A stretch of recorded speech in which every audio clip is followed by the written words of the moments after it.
सिंध में अल्हम्दुलिल्लाह Pakistan peoples party की हुकूमत सिंध ने काम किया है। इसका मुझे कोई एक मुकाबला किसी और सूबे से, किसी और जगह से मुझे बता के पता है। और मैं बता रहा हूँ कि जी हम तो इंटरनेशनल पे अब बात कर रहे हैं ना कि जी अगर कैंसर का इलाज साइबर नाइफ के जरिए हो रहा है तो दुनिया में 11 ममालिक, लेकिन मुफ्त में सिर्फ एक सिंध कर रहे हैं। तो ये हमारे मुल्क की अल्हम्दुलिल्लाह ये जो हमारी प्रायोरिटीज़ हैं उसमें ये सारी चीज़ें हैं कि हमारी पहली सहूलियत हमें हेल्थ की देनी है। यस, सड़कें भी बना रहे हैं, बाकी जो प्रॉब्लम उसको भी हल करें, लेकिन जब तक हम लोगों को हेल्थ की सहूलियत ना दे सकें, हो सकता है कि मतलब आम आदमी को, गरीब आदमी को, मजदूर आदमी उसको हार्ट अटैक हो तो वो क्या किसी बड़ी हॉस्पिटल में जा सकता है कि मुझे मुफ्त में इलाज करेगा? इसको नहीं, कोई पहले करता था। यहाँ पे पर्ची सिस्टम ही नहीं है NICVD में कि आपकी एडमिशन होनी ही नहीं, पर्ची का कोई है ही नहीं क्लॉज कि आपने कोई शनाख्ती कार्ड जमा करना है, बस आप इंसान हो, आ गए, बस आपका इलाज हो गया और चले जाओ, अल्लाह अल्लाह खैर सारा। तो ये हमेशा प्रायोरिटीज़ जो हमारी रही हैं। हमारे दोस्तों ने पॉइंट उठाया तो मैं कहा कि जी हमारा खैरपुर इकनॉमिक जोन, लेकिन उसके बाद एक और बहुत बड़ी अपॉर्चुनिटी हमारे पास है, वो है धाबेजी इकनॉमिक जोन की। यस, धाबेजी इकनॉमिक जोन को शायद हमने अच्छा मार्केट नहीं किया, लेकिन ये भी एक state of the art economic zone है। मैं आपके इंडस्ट्रियलिस्ट दोस्तों भाइयों के साथ बैठा हूँ तो इसलिए मैं इसको ज़्यादा फोकस करना चाह रहा हूँ। द रीज़न इज़ कि अब IMF के बाद पाकिस्तान में मज़ीद इकोनॉमिक जोन्स नहीं बन रहे, तो ये आपका इकोनॉमिक, और ये पाकिस्तान का वाहिद इकोनॉमिक जोन है, स्पेशल इकोनॉमिक जोन है, जो कि आपके पोर्ट के फेस पे, उसके माउथ पिट पे बना हुआ है। तो हमारे पास हमारे जितने इंडस्ट्रियलिस्ट दोस्त जितनी वहाँ पे सरमाकारी करेंगे, और हम तो कहते हैं कि हम खुद भी पर्सनली मैं एक दो दफ़ा चाइना गया, अब वहाँ पे Chinese companies they are very much interested, और ये वाहिद इकोनॉमिक जोन है जो CPEC का हिस्सा भी है। They are very much interested कि वो यहाँ पे आएँ और यहाँ पे सरमायाकारी जो है वो धाबेजी इकोनॉमिक जोन में करें। इसी तरीके से हर सेक्टर में पाकिस्तान पीपल्स पार्टी की हुकूमत सिंध ने काम की। शारा भुट्टो की बात की, स्टेट ऑफ द आर्ट जो है रोड बनाया गया। अब उसके वो पैच जो कि शुरू नहीं हुआ था अभी, बारिश में उसका हिस्सा क्या, तो उस पर भी जो सोशल मीडिया पे लोगों ने construction, but during construction period किया, और उसमें बताऊँ कि सिंध हुकूमत का 1 रुपये का भी नुकसान नहीं हुआ, क्योंकि वो पब्लिक प्राइवेट पार्टनरशिप में है। तो उस सड़क को सिर्फ बनने तक नहीं, उसको जो भी उसका कंस्ट्रक्शन पीरियड है तब तक की मेंटेनेंस, रिपेयर और सारी जो वो उन्हीं कंपनीज की जिम्मेदारी होती है। तो यही कॉन्सेप्ट पीपल्स पार्टी का रहा है, सिंध हुकूमत का रहा है कि पब्लिक प्राइवेट पार्टनरशिप में आप काम करें। उसके अलावा BRTs की बात हुई, पहले मैं आ जाता हूँ रेड लाइन BRT पे, उस पर भी उसका मिसाल दी गई। रेड लाइन BRT में इश्यूज़ थे, इश्यूज़ BRT में नहीं थे। मैं आपको बताता हूँ इश्यूज़ ये हुए, एक सिंपल बात मैं पहले भी कह चुका हूँ, 2021 में उसका टेंडर हुआ था। उस वक्त के जो ट्रांसपोर्ट मिनिस्टर साहब थे उन्होंने सारी चीज़ों को देखकर और बड़े अच्छे तरीके से टेंडर किया, शफाफ तरीके से टेंडर हुआ। उसके बाद 2022-23 के बाद आपको पता है कि इस मुल्क की इकॉनमी का क्या असर हुआ, कि आपके जो डॉलर है वो डबल हो गया, सरिया का रेट कहाँ चले गए, सीमेंट के रेट कहाँ चले गए। अब जिन कॉन्ट्रैक्टर्स ने पहले वो काम लिया हुआ था उन्होंने कहा कि मैं तो इतने में पूरा नहीं कर सकता। जब टेंडर का रेट भरा था तब था सरिया का रेट 90,000, आज है 1,60,70,000, तो मैं तो उस पैसों में कर नहीं सकता। इसी तरीके से पूरी जितनी कंस्ट्रक्शन के मटीरियल है सब की उन्होंने एक क्लेम दाखिल किए। ये मैं फर्स्ट टाइम थोड़ा बता रहा हूँ तो मैं चाह रहा हूँ कि सारे दोस्त देख लें। वो जो शुरू में एग्रीमेंट बना उसमें एक होता है डिस्प्यूट बोर्ड। डिस्प्यूट बोर्ड ने भी उनके जो क्लेम्स थे वो उन्होंने अप्रूव कर दिए कि ठीक है, किसी ने बोला जी 7 अरब का क्लेम है, 8 अरब का क्लेम है, तो वो अप्रूव कर दिया। किसी ने बोला जी मेरा ये मुझे नुकसान हो रहा है और जो मैं अपकमिंग जो प्रोजेक्ट करने हैं उसमें मुझे 10-12 अरब का क्लेम है, तो वो डिस्प्यूट बोर्ड ने उनके अप्रूव कर दिए। अब डिस्प्यूट बोर्ड के फैसले हमारे ऊपर बाइंडिंग थे एज पर द कॉन्ट्रैक्ट। मैं आज ये फर्स्ट टाइम ये चीज़ें बता रहा हूँ कि क्योंकि ये चीज़ें लोगों को समझ में आना इंपॉर्टेंट है।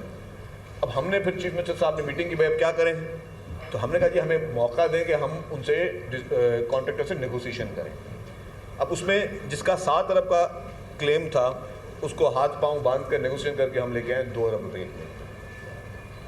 मतलब जो हम पे बाइंडिंग थी कि हमें करना था, हम उसको नेगोशिएशन करके हम लेके आए, भाई हमें 2 अरब रुपये का क्लेम है। मैं इसके लिए, इसकी ट्रांसपेरेंसी के लिए हर पॉलिटिकल पार्टी को आके वो प्रोजेक्ट दिखाने के लिए तैयार हूँ, हर बिजनेस कम्युनिटी को, तमाम ट्रेडर एसोसिएशंस को। हमें पता है वहाँ पे लोगों को तकलीफ़ें हुई हैं और हमें उसका एहसास है, आज तक तकलीफ़ें हो रही हैं, हमें एहसास है। लेकिन प्रॉब्लम असल में क्या होता है मैं आपको बताऊँ, ये कॉन्ट्रैक्ट्स बनते तो हमारी जो कंपनीज होती हैं, जो कि कंसल्टेंट होती है ना, वो कॉन्ट्रैक्ट्स बड़े बादशाह के नमूने से बनाते हैं। उन्होंने जी शुरू में कॉन्ट्रैक्ट का पहला क्लॉज क्या था, जो कि अब आपके पास होना है। मैं आपको ये बात तफसीलात इसलिए बता रहा हूँ कि आपके पास ये अब शुरू होना है कि जी काम तब तक शुरू नहीं किया जाएगा जब तक हमें राइट ऑफ वे नहीं मिलेगा। अब राइट ऑफ वे आप समझते हो कि इतना आसान है हमारे पास राइट ऑफ वे मिलना, जहाँ पे आपके पास के इलेक्ट्रिक भी मौजूद हो, जहाँ पे आपके पास वाटर बोर्ड भी मौजूद हो, आपके ड्रेनेज की लाइंस भी हों, आपके जो उसवी गैस की लाइंस भी हैं, आपकी ऑप्टिकल फाइबर्स भी हैं। तो मैंने पहले दिन को कहा था यार ये कोई डेजर्ट नहीं है कि जहाँ पे आपको राइट ऑफ वे यूँ मिल जाएगा, यहाँ आपको बिट्स एंड पीसेस में राइट ऑफ वे मिल जाएंगे। क्योंकि हमें एक एक को हाथ बांध के पैसे दे के, सिर्फ रेड लाइन में हमने अरबों रुपए हुकूमत सिंध ने भरे सिर्फ आपकी जो यूटिलिटीज़ को की शिफ्टिंग के लिए। तो वही हमें प्रॉब्लम आपके पास यहाँ पे भी येलो लाइन में आने हैं। जो अभी तक तो हमने ब्रिज थी, जो हमने सेनेटर ताज अजहर साहब के नाम पे ब्रिज बनाई है, वो ब्रिज रेडी है, वो हम 1-2 दिन में किसी वक्त भी खोल देंगे पब्लिक के लिए। लेकिन इशू यहाँ तक तो ब्रिज तक तो ठीक है। अब मुझे खुद वो रेड लाइन का तजुर्बा देख के मेरे वो कहते हैं कि दिमाग कैंटीना जो है वो कर रहे काम के जी। अब ये तो इंडस्ट्रियल एरिया है, यहाँ पे भी वही प्रॉब्लम आना है। आपकी जो 21 किलोमीटर का पूरा पैच बनना है, ये ट्रैक बनना है, उसमें प्रॉब्लम्स तो आएंगे। जहाँ तक आपका मुतालबा है जुनैद भाई के जी हमें इसमें शामिल किया जाए, तो आप आज से शामिल हैं। मैं कल बोलता हूँ मेरा एमडी भी आपसे मिल लेगा, ट्रांसपोर्ट सेक्रेटरी भी के पास भी आप मिल लें, वो आपको चाय भी पिलाएंगे। आपको इस कमेटी की हर मीटिंग में मैं उनको बोलता हूँ कि ऑफिशियली हर मीटिंग में मेरी तरफ से डायरेक्शन है कि you will be the part of that meeting. आपकी party will be the part of each and every meeting regarding the yellow line BRT. This is the direction from now and onwards. But the problem is ये problem आएंगे और फिर सब वो गालियाँ भी हमने ही खानी है। अब 2 तरीके ना, या तो मैं इस शहर के लिए स्टेट ऑफ द आर्ट समझेंगे कोई अराउंड 700-800 रुपए की बीआरटी बनाऊं, या मैं जो मुझे चैलेंजेस आने हैं, जो गालियाँ खानी है, उसको देखकर मैं पीछे हट जाऊं। दो रीजन है ना, 2 चैलेंजेस है। अब ये एक और चीज़ क्या होती है कि किसी अच्छाई के लिए कुर्बानी भी देनी पड़ती है। अब अगर हम पीछे हट जाएं, सिर्फ बसें चलाते हैं रोड पे, तो वो भी बहुत आसान है, सस्ता है काम, उसमें तो हमें पैसे नहीं देने। कि बसें खरीद के, क्यों बसें इन ट्रैक्स पे भी चलनी है बीआरटीज़ पे, लेकिन बसें लेकर खरीद के चलाना नॉट बहुत बड़ा तुरम खानी नहीं है हमारी। साल तक के लोग उसको यूटिलाइज करते रहें। इस शहर की जो फ्यूचर की आबादी है, जिस तरीके से इसने एक्सपेंड हो रही है, अनफॉर्चुनेटली मैं कहूँगा कि हमारी हुकूमतों ने पॉपुलेशन की जो कंट्रोल पे काम नहीं किया। मैं उसको एडमिट करता हूँ। हमारी तमाम हुकूमतों ने, शुरू में जब पीपल्स पार्टी की हुकूमत थी, जब मोहतरमा बेनज़ीर भुट्टो शहीद साहब प्राइम मिनिस्टर थी, तब उस दौर में काम हुआ। उस दौर में बहुत सीरियसली जो है उस पर एफर्ट्स लिए गए और बाकायदा मिनिस्ट्रियाँ इस पॉपुलेशन की कायम हुई, बनाई गई और लोगों को अवेयरनेस दी गई। उन दिनों में आप टीवी पे इश्तहारात भी देखते होंगे इस तरीके के। अब पता नहीं हम लोग कहाँ चले गए। हमारे पास जो सबसे इम्पोर्टेंट चैलेंज है, जो मैं समझता हूँ कि बहुत बड़ा चैलेंज है हमारे पॉपुलेशन का, उसको हम एड्रेस ही नहीं कर रहे हैं। हम बाकी सारी चीज़ों पे लगे हुए हैं। तो खैर करना है, सब हुकूमतों ने करना है, लेकिन मैं आपको बता रहा हूँ कि हमें फ्यूचर को देखना है कि कराची की जो एक्सपेंशन फ्यूचर में होनी है, उसको देखते हुए हमें इस तरह की स्कीम बनानी है। जो आपका शाहराह भुट्टो है, शाहराह भुट्टो भी आपका फ्यूचर के, आज आपको इतनी ट्रैफिक नज़र नहीं आ रही होगी, लेकिन जब ये सारे M9 तक जाएगा तो आपको एक नया चेहरा भुट्टो को नजर आएगा। इसी तरीके से जो मलीर एक्सप्रेस वे अपना ये लिंक रोड पे एक काम जो है वो भी हुकूमत सिंध कर रही है, वो भी स्टेट ऑफ द आर्ट काम हो रहा है। बस आपकी कनेक्टिविटी को बहुत बहुत बहुत बेहतर किया जा रहा है। जहाँ तक आपने बात की शहर के रोडों की, येस देयर आर चैलेंजेस, उसके लिए लोकल गवर्नमेंट मिनिस्टर साहब, मेयर कराची और तमाम जितनी भी टीमें वो काम करें। अगेन वहाँ पे भी वही चैलेंजेस आते हैं, कभी जी रोड कटिंग के चैलेंजेस आते हैं, कभी कौन से चैलेंज आते हैं, लेकिन सिंसियरिटी के साथ पूरी हुकूमत काम कर रही है। हमारे शहर की आबादी इज़ नॉट नॉर्मल। 2.5 करोड़ की आबादी में दुनिया में कितने ही ममालिक हैं जो 2.5 करोड़ की आबादी से कम है। हम एक शहर की बात करें, उस शहर में जहाँ पे इलीगल इमिग्रेंट्स का भी हमारे पास चैलेंजेस हैं, जहाँ पे हमारे पास पूरी वो कहते हैं जी कराची के लिए लोग कराची के लिए कमेंट्स देते हैं जी कराची बुरा है, ये मैं कह यार कराची अगर इतना ही बुरा है, कराची इतना ही गंदा है, तो पूरे पाकिस्तान से लोग रोजगार करने के लिए रोजाना कराची क्यों आते, बाकी शहरों में क्यों नहीं जाते यार? वो तो गंदा शहर है, क्यों जाते हो वहाँ पे यार? अब जब आप अगर कैलकुलेशन करें, रोजाना की तादाद में हजारों लोग नॉर्थ से और अप कंट्री से कराची आते हैं रोजगार ढूंढने के लिए, तो बाकी अगर हुकूमतों ने इतने अच्छे काम कर दिए हैं बाकी अगर सूबों में बहुत ही अच्छी उन्होंने चीज़ें कर दी तो फिर वहाँ पे लोगों को जाना चाहिए ना। फिर इतने गंदी जगह पे क्यों जा रहे हो भाई, जहाँ पे आप कहते हो ना पीने का पानी ही है ना कोई और चीज़ है। क्योंकि मतलब हमारे पास जितना रोज़ाना की तादाद में इंफ्रास्ट्रक्चर पे जो बोझ है ना, अब जो भी बाहर से आ रहा है रोज़ उसको पीने का पानी भी चाहिए, उसने ड्रेनेज भी यूज़ करनी है, उसने आपके तमाम उन रिसोर्सेज को शेयर करना है जो आपके पास मौजूद हैं। तो आप ये सारी चीज़ें देखिए कि ये सारे चैलेंजेस हैं और ये चैलेंजेस कराची के लिए ही हैं। तो लेकिन यस, हम किसी पे एतराज़ नहीं करते। पाकिस्तान सबका है, हम सबका है, जिसको आना है 100 दफ़ा है, 100 दफ़ा यहाँ पे आके अपने रोज़गार कमाए। लॉ एंड ऑर्डर इन सब चीज़ों को जो है डेफिनेटली हुकूमत के लिए वो भी चैलेंजेस बन जाते हैं इन चीज़ों से, लेकिन उन सब चीज़ों को हम समझते हैं कि जी बेहतर तरीके से हम लेकर चलें। ट्रांसपोर्ट की आपने बात की जी, यस, ट्रांसपोर्ट के महकमे में कोशिश की जा रही है, बसेस लाई जा रही है। पाकिस्तान की पहली पिंक बसेस ख़वातीन के लिए मखसूस पाकिस्तान पीपल्स पार्टी की आपकी सिंध हुकूमत लेकर आई। पाकिस्तान की पहली माहौलियाती ईवी बसेस, पहली ईवी बसेस वो भी आपकी और हमारी पीपल्स पार्टी की सिंध हुकूमत उसने शुरू की। अभी मज़ीद ईवी बसेस भी आ रही हैं अगले महीने इंशाल्लाह ताला। डबल डेकर बसेस भी कराची के लिए आ रही हैं, मज़ीद ईवी बसेस भी आ रही हैं। और अभी चीफ मिनिस्टर साहब ने फिर एक अप्रूवल दिया है 500 और मज़ीद ईवी बसेस का, तो वो भी आ रही हैं। तो ईवी पे हम लोग बहुत ज़्यादा काम कर रहे हैं। जो हमारी yellow line BRT, red line BRT, ये ईवी पे नहीं थी, इनको भी हमने ईवी पे कन्वर्ट कर दिया कि हम इनको ईवी बनाएं। आपकी ईवी स्कूटर्स अल्हम्दुलिल्लाह आ चुकी हैं जो कि हम दे रहे हैं ख़वातीनों को फ्री ऑफ कॉस्ट। आपकी जितनी भी फैक्ट्रीज़ में जितनी भी ख़वातीन काम करती हैं वर्कर, अगर उनके पास वैलिड ड्राइविंग लाइसेंस है और उन ख़वातीन के पास प्रूफ है कि जी वो काम कर रही हैं, जॉब कर रही हैं या कहीं पढ़ रही हैं, तो आप हमें लिस्ट दें उनका। हम एक सिर्फ टेस्ट कराएंगे कि जो उनको ड्राइविंग आती है, हमसे आप मुफ्त में वो ईवी की पिंक ईवी स्कूटर्स ले लें जो कि माहौलियाती दोस्त होंगी और आप लोगों के आपके उन वर्कर्स के लिए अच्छी होंगी। तो ये हुकूमत और इसका करने का पीछे थॉट ऑफ पर्पज़ ये है कि हम चाहते हैं कि जी ख़वातीन जो हैं उनको वुमेन एम्पावरमेंट पे हम काम करें। वुमेन एम्पावरमेंट में हमेशा पीपल्स पार्टी की पहली प्रायोरिटी रही है। शहीद मोहतरमा बेनज़ीर भुट्टो साहबा की प्रायोरिटी रही है, मोहतरमा आसिफ ज़रदारी साहब की प्रायोरिटी रही है, चेयरमैन बिलावल भुट्टो ज़रदारी साहब की प्रायोरिटी रही है कि जी वुमेन एम्पावरमेंट पे काम हो। तो उस पर हम लोग काम कर रहे हैं और उसके पेशतर प्रोजेक्ट्स में गिनवा सकता हूँ। बीबी के दौर से first women bank, first women police station, उसके बाद प्रेसिडेंट आसिफ ज़रदारी साहब के दौर में जिस तरीके से BISP शुरू किया गया जो कुछ लोगों को अच्छा नहीं लगता, लेकिन आज भी मैं समझता हूँ कि जिसको इंटरनेशनल इदारे रिकग्नाइज करते हैं कि आपके पास डेटा होना चाहिए कि गुर्बत की लकीर के नीचे है कौन आपके मुल्क में। अगर जिस हुकूमत को और जिस हुक्मरान को ये नहीं पता कि मेरे आज वो कौन से लोग हैं जिनको अगर मैं सपोर्ट ना करूँ वो बगैर रोटी के सोएंगे, तो उस हुक्मरान को हुक्मरानी करने का हक नहीं है। तो ये डेटा जिस तरह कलेक्ट हुआ और उसको इंटरनेशनली तरीके से बहुत ही आला मैकेनिज्म के साथ उसको कलेक्ट किया गया है कि जी वो डेटा हमारे पास मौजूद है कि अगर हमें कहीं सब्सिडी देनी है तो किसको देनी है, अगर हमें रमज़ान पैकेज देना है तो किसको देना है, अगर हमें किसी को भी कोई सहूलत देनी है, अगर महीने माहाना में कोई ऐसा घर है जहाँ पे 10 लोग रहते हैं और उनका रोज़गार का कोई उनके पास जरिया नहीं है, तो उनको आप क्या उनको छोड़ दोगे आप कि जी वो खुदा न खास्ता क्या लूट खसूट में चले जाएँ या वो बैठ के क्राइम को बढ़ाते रहें।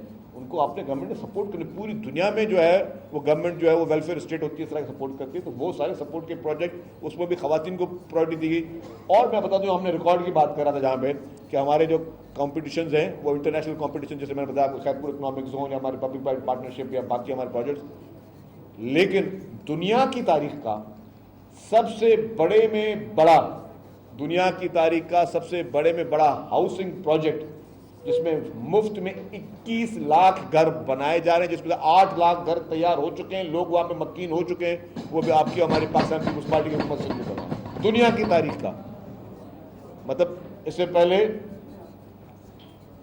कहीं पे ज़िलज़िला आया था 8 लाख घर बने थे, 21 लाख घर, 21 लाख खानदान। कोई सोच सकता है? या अगर कोई बात बोले यार कैसे बनाओगे, यही पाकिस्तान पीपल्स पार्टी हुकूमत से उन मुतासिरीन के लिए करे जिनके घर तबाह हो गए। अब फोकस क्या था? यस, कि जो आप अपने जिसके भी घर में बच्चे हैं तो आप ट्यूशन किसको पढ़ाते हो? जो सबसे कमज़ोर बच्चा होता है, जिसकी तालीम जिसको समझते हैं कि यार वो कम, उसको हम ट्यूशन पढ़ाते हैं। इसी तरीके से हुकूमतें जो होती हैं वेलफेयर स्टेट, वो भी ये करती है कि जी जहाँ पे सबसे ज़्यादा जो शख्स बुरे हाल में उसको उसकी मदद करते हो। आप कहीं रास्ते पे भी खड़े होते हो, किसी सिग्नल पे भी खड़े होते हो, खैरात भी किसी को देते हो, तो आप बोलते हैं किसी मुस्तहिक को मिले खैरात। कि यार ऐसे को ना मिले जिसके पास कुछ मौजूद है, ऐसे को मिले जिसके पास कुछ नहीं है खाने को।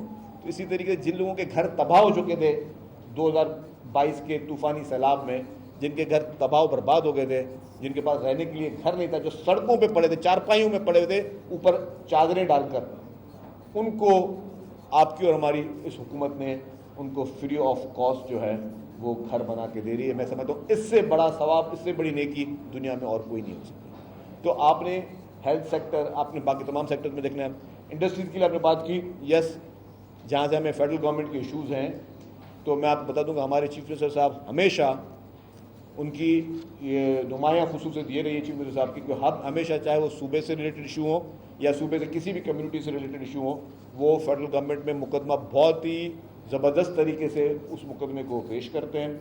आपके जो नेपरा के इशूज़ हैं या गैस लेवी के इशूज़ हैं, जो भी इशूज़ हैं, डेफिनेटली मैं उनके सामने भी पेश करूँगा, वो पेश करेंगे।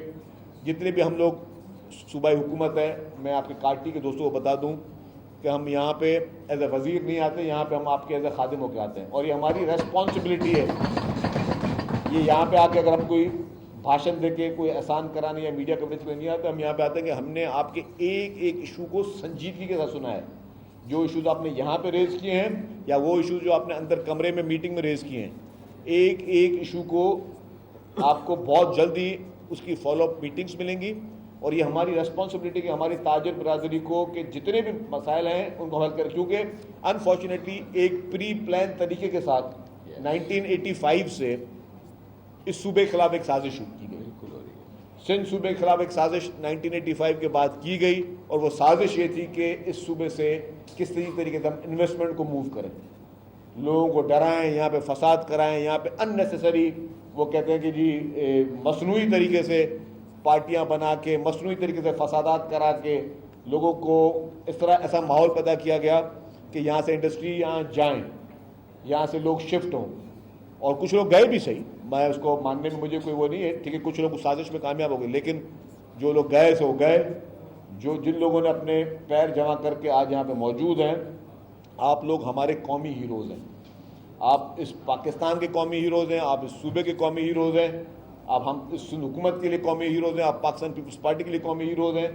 आपकी हर मुश्किल में हम आपको 24 घंटे अवेलेबल मिलेंगे, एज आपके खादिम अवेलेबल मिलेंगे। आप हमें अपने एज ए मैनेजर करके ट्रीट करें कि जी हम आपके एज ए मैनेजर हैं, आपके जो मसाइल हैं, जो आपके मसाइल हैं, ये मेरी पाकिस्तान पीपल्स पार्टी के एक रुकन की हैसियत से, एक सिंध हुकूमत के एक नुमाइंदे की हैसियत से ये मेरी आपसे कमिटमेंट है कि हम आपके हर प्रॉब्लम को रिजॉल्व करने के लिए हम लोग मौजूद होंगे। कहीं पे थोड़ी कमी कोताही हो सकती है, थोड़ा डिले हो सकता है, लेकिन चीज़ होगी ज़रूर, ये मेरी आपसे कमिटमेंट। जितने आपने चीज़ें रेज़ की हैं, जायज़ रेज़ की हैं, और ये हमारी रिस्पॉन्सिबिलिटी है, क्योंकि आप टैक्स पेयर हैं, आप इस मुल्क का साथ हैं, इस कौम का साथ हैं, और ये हमारी हमें तो आपको आंखों पे पलकों पे रखकर जो है आपके मसाइल को हल करना है। मैं ज़्यादा टाइम नहीं लूँगा, बहुत बहुत शुक्रिया। Thank you very much. Pakistan जिंदाबाद। मेरी आप सबसे रिक्वेस्ट है, जिस तरीके से शफीक इनाम मेमन साहब ने हेल्थ के हवाले से, ट्रांसपोर्ट के हवाले से, पैसेंजर के हवाले से बात की, मेरी आप सबसे रिक्वेस्ट है एक फर्स्ट ये बता दें शफीक इनाम मेमन साहब।